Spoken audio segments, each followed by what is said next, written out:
Hi, everyone. And yet again, I wanted to say a long awaited show. I feel like all of my shows are long awaited, especially when it comes to my solos, because if you've heard me say before, there's just so much information, I get overwhelmed.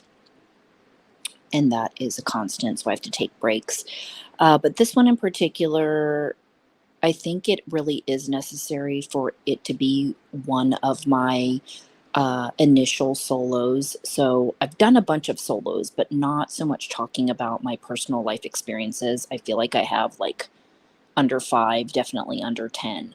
So today, um, while there's again a couple of different directions I could go in, I wanted to say on the topic of friends and true friendships, I didn't want to go into exactly talking about, that means different things to different people, but more so, I think what I decided that I wanted to focus on this one, the main focus is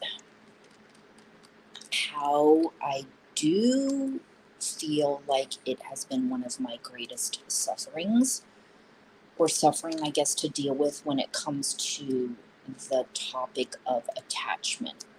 So, yes, I'm going to talk about the whole friend thing and the idea of friendships and things like that. It really goes back to attaching to these illusions that we have in our mind. And I'm going to try to simplify as I always do and not make it sound so complicated to be, because to me it has become very complicated. And I look back, so I'm going to rewind. We have to go back from the beginning. And when I look at how much friendships have meant to me ever since a teenager, and I had the one or two, if you want to call them friend or acquaintance people, the only people, you're hanging out with at that time. And for me in rural Pennsylvania, basically, I only had a couple of those people. So if we're going to say the friend that I had, so we're going to say the friend because she was the only one that I really hung out with, but I spent most of my life, I feel like, comparing myself to her. So from age 14 to 30. But we were not, I guess, in communication from about freshman to senior year because she didn't approve of some other people I started hanging out with. So we're going to go back to that. Okay, so during that time, just the one friend, we were like the two weird girls growing up, dressing different, liked different music, punk rock music, if you haven't heard me talk about that before. Okay, so even with that, I don't know that I would say I had anybody there for me. Okay, so I wasn't like close with my dad or my stepmom. It sounds like I was close to my dad, but like there's definitely things I couldn't share with him. Okay, and then I had a stepbrother. I also did have a stepsister, but she only lived with us briefly till I was probably in about 8th grade because she was manic depressive, but she ended up moving back to the Philippines. So basically, she was only in my life from age 6 till about 14. And my stepbrother and I were maybe 1 year apart. I think 1 year apart, and we were definitely not close. Okay, so friendships have always been that type of deep friendship has always been really important to me. And like I said, I probably didn't feel like anybody was there in that sense of belonging, which is why all my music, was very important to me. But during that time, I created a lot of not a lot, but a few pen pal friendships with people out of state. And back then, people had put ads for basically like a pen pal in the back of punk rock zine magazine. And I developed some friendships through there. Um, One of the people, actually a chick from Illinois, I did end up meeting, but the other two were males that I would, I had friendships with them, platonic friendships. One of them was very interesting because he would write me, I believe he was from Illinois, like 15-page letters about walking in the woods. I can't even believe he was able to write that much. wish I would have saved some of them. And he was a big fan of Henry David Thoreau. So he was an author, writer. Um, I actually didn't study him very much, but I think that he read a lot of pieces on basically um, like the free thinking movement, walking in solitude. I can't remember actually all of his books. I want to go back and revisit, but I knew I was really intrigued by that. So both those people I lost contact with, but I had friendships with them for a long time. And so I had always kind of had off and on those types of male friendships through pen pals, and or just long distance people that anyway, long distance. So that's what is the story there. And I met, so the person I just told you about, I had a couple of friends I grew up with, girls. That's for another show I touched briefly on with my beautiful friends, physically beautiful girls that I was hypnotized by. And I shared a little bit. I haven't shared a whole lot, but I have to tell you about it here because the reason, and I'm not embarrassed to admit this, but the couple of the two, friends that I hung out with, I did think that they were very beautiful. And in my own, I guess from my perspective, because I had such issues with that whole not feeling right enough or my body was adequate, I feel like, those are kind of typical issues of a lot of people, especially teenagers, is that being friends with them, I think I thought it would make me feel better, but ultimately I wanted to know what it was like to get that kind of attention. And actually, only one of them got that kind of attention, and kind of actually showed me that for her, which I didn't think it was a healthy picture for me, but she had a boyfriend 24/7. So I kind of got that idea in my head of, they want to be around each other that much, or that, do they always, that whole thing, he must really love her, she must, that whole thing, which I don't think necessarily was, like I said, like a good thing for me to see. My dad and my stepmom, I think, had a healthy relationship. They didn't do very much together, but it wasn't like that I was seeing from that friend. So it's interesting that I gravitated to that.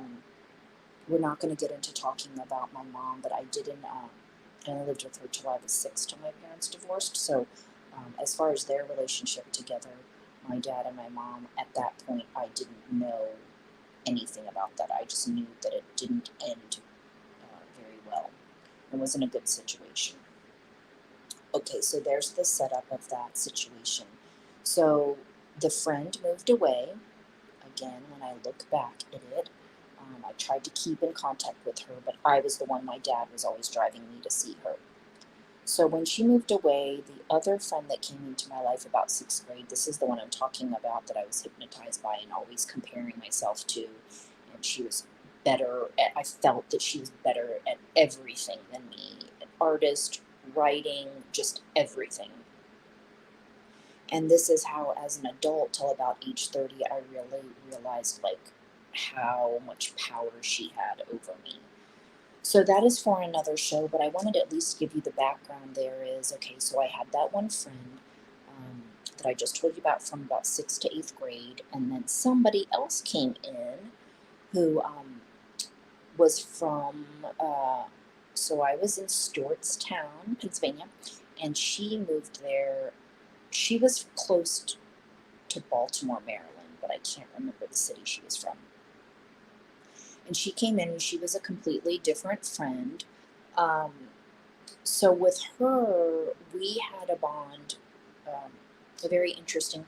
And I have to bring up this relationship with her because I don't want to say that it broke my relationship with the other one. But during this time, 8th grade, I had a phone boyfriend. And I put this in one of my YouTube videos, that he was my phone boyfriend's anti-racist skinhead boyfriend, who opened me up to that whole world of finding out, breaking my illusions of my reality, that all skinheads were racist. So during that time, she made friends with somebody else in school, and he was being known for being, I guess, racist while he was not. He was basically putting on a show. I ended up finding out down the road, and I had a crush on him and all of that. But basically, during that time, since the friend number one did not approve of him, we kind of parted ways. So it was a very awkward dissolution of our friendship. And had we worked it out and talked about it, maybe we could have resolved some things. But back then, again, remember, those of you who don't know the introvert days, I didn't really know how to do that. And apparently she didn't either, because we didn't resolve anything. But I apparently still wanted to hold on to the friendship, so I tried to stay off and on, keep in contact with her until about age 30. And then I realized, and I started thinking for myself what had happened there. I cared so much about what she thought about me.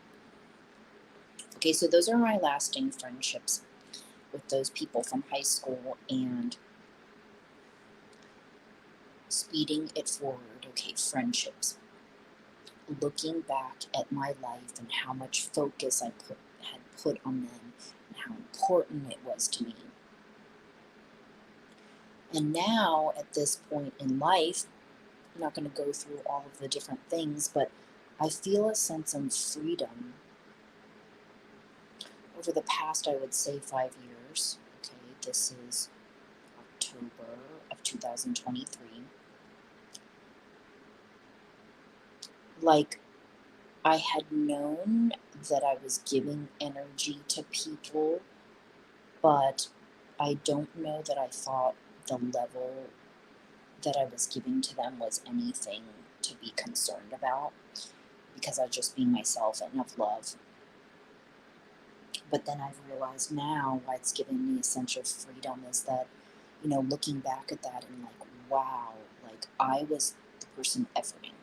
I was the one who, my dad, because I didn't drive till I was 19, my dad was driving me to these people's houses, when they moved away, the couple of friends, and all of this, and all of it was always me. And most of that continued my efforts into adulthood. And so the past 5 years, I've really realized, okay, when you step back, your level of involvement, like how much was my level of involvement with those people, how much I was efforting, like just looking at it, and the attaching topic. So we're going to go there next. So whether attaching, use that word attaching, or getting close to somebody, earlier in life, whether I'm doing that because of my abandonment feelings from my mom or whatever it is, sometimes I think there's a blend of the cultural influence in there. That whole getting close with somebody makes us feel good, makes us feel secure, makes us feel loved, all of that. Excuse me, and that's where I talk about things getting complicated. But I call it one of my greatest sufferings because I feel like in the end, I was the one who ended up getting hurt because I wanted to hold on to those feelings of being close to somebody for so long, right? Makes me feel good, makes me feel secure. But it's an illusion in the mind. And I actually think, so when I say that, it's actually a Buddhist thing. It took me a long time to learn that attachment to things does cause suffering. Because the idea of thinking something is going to last forever. So I thought those friendships with people would last forever. I guess physically. Physically, I am attaching to the idea that they will stick around in my life, we will talk, whatever, actually causes me suffering, because it is not true. As many of you know, depending on how old you are, that some people stay, some people go. Some people come in for a season or just a reason.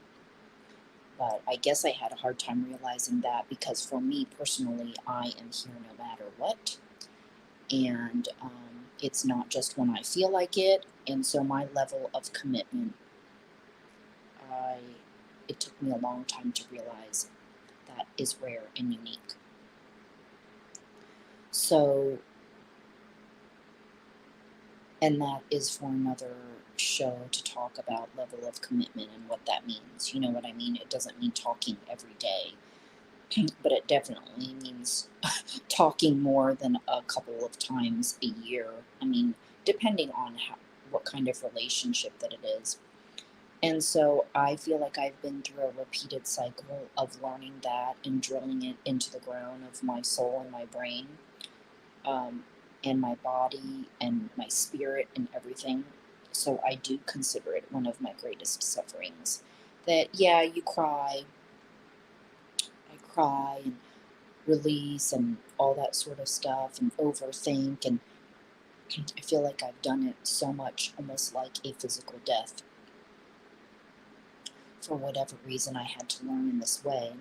So it does feel like a sense of freedom to be free from that way of thinking, right? Attaching, taking friendship so seriously, and really trying to learn at this point in life to hold on to the friendships that you do have and that want to give back to you.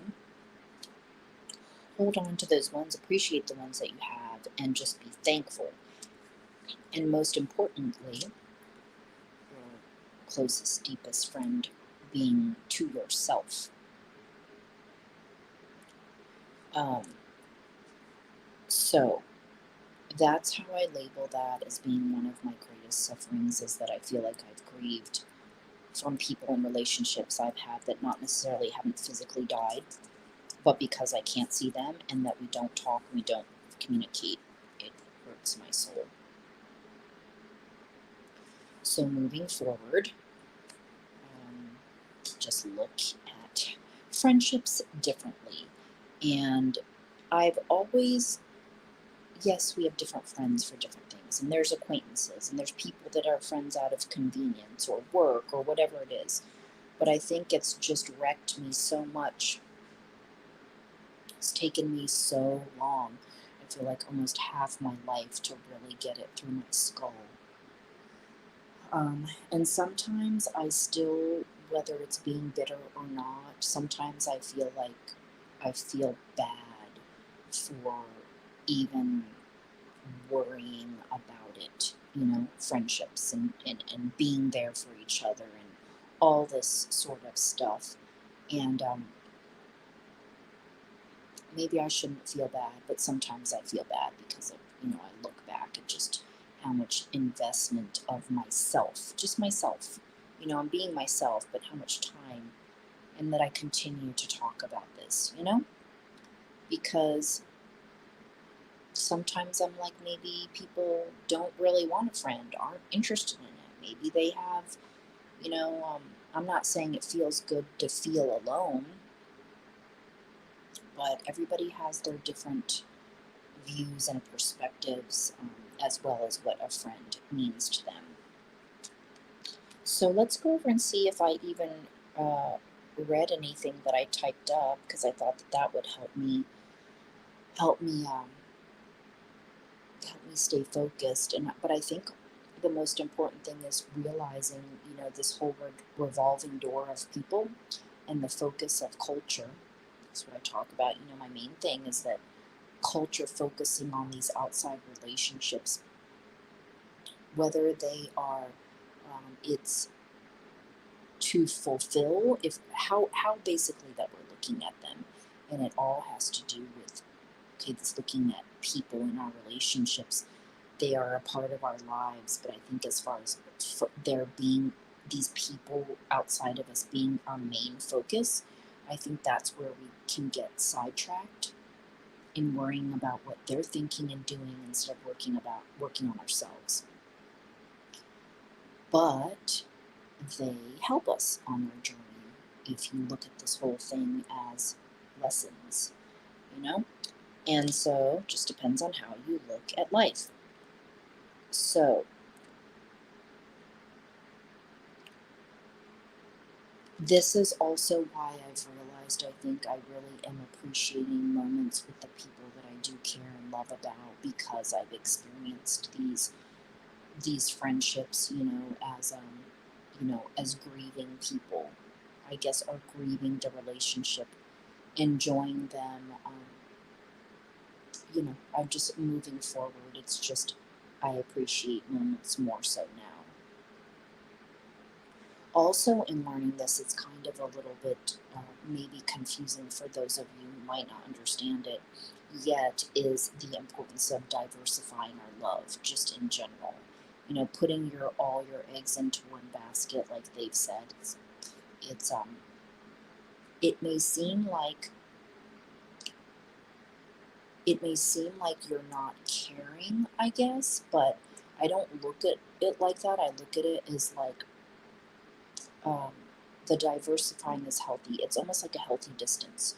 If you're talking to somebody every single day, seeing them all of the time, or you live with them, or whatever it is, it's an all-consuming sort of thing, um,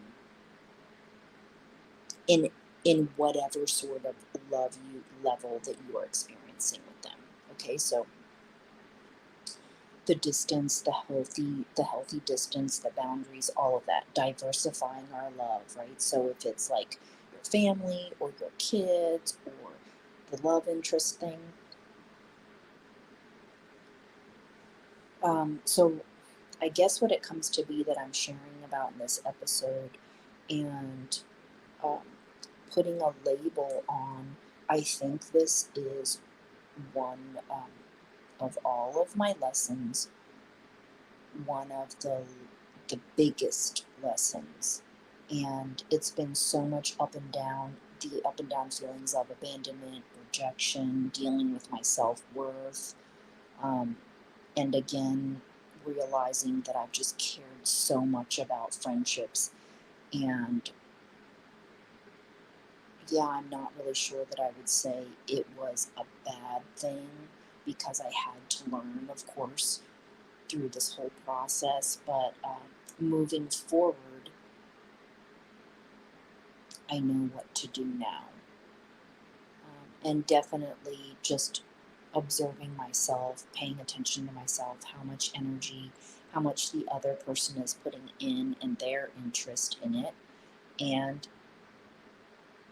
that's pretty much it. Um, so I can tell you, for any of you experiencing this, is that there is a sense of freedom if you feel like you are in these states of what I'm labeling. I'm not anybody making it up, is this attachment. When you love somebody, it's almost like you want to attach. Um, so it's difficult to kind of understand it when you're going through it. And I will go ahead and end with this.